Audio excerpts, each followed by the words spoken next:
కొమరంభీం జిల్లాలో కురిసిన అకాల వర్షం అన్నదాతలకు అపార నష్టం మిగిల్చింది. సిర్పూరు నియోజకవర్గంలో ఒక్కసారిగా భారీ వడగళ్ల వర్షం కురవడంతో పలుచోట్ల చేతికొచ్చిన పంట నేలపాలైంది.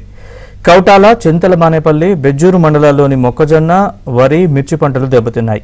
ఇక పలుచోట్ల కల్లాల్లో ఉన్న పంటల్ని కాపాడుకునేందుకు రైతులు ఉరుకులు పరుగులు తీశారు.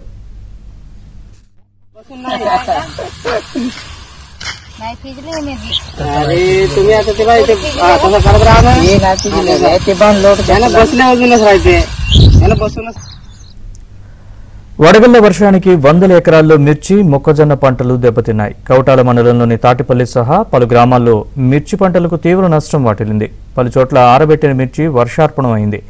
అమ్మకానికి సిద్ధంగా ఉన్న పంట దెబ్బతినడంతో రైతులు ఆందోళన చెందుతున్నారు.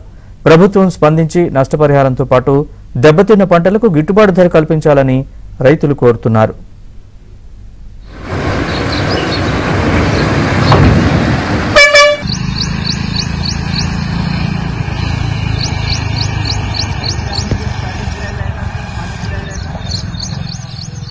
మాది బెజ్జూరు మండల్ ముంజంపల్లి గ్రామం తుమ్మిడి శంకర్ అనే రైతు అయితే రాత్రి వచ్చిన అకాల వర్షం వల్ల మొత్తానికి మిర్చి తడిచిపోవడం అనేది జరిగింది.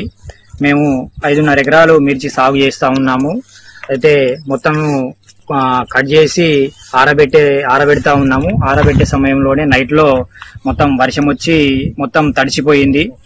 గాలి బీభత్సం వల్ల తాడిపత్రులు వేసినప్పటికీ కూడా తాడిపత్రులు ఎగిరిపోయి నైట్ వచ్చిన వర్షం వల్ల మొత్తానికి కూడా తడిచిపోయింది. మిర్చి రైతుల్ని ప్రభుత్వమే ఆదుకోవాలని చెప్పేసి మేము కోరుకుంటా ఉన్నాము. ఎందుకంటే మిర్చికి చాలా పెట్టుబడి పెట్టాము కాబట్టి ఎంతో కొంత ప్రభుత్వం ఆదుకొని రైతుల్ని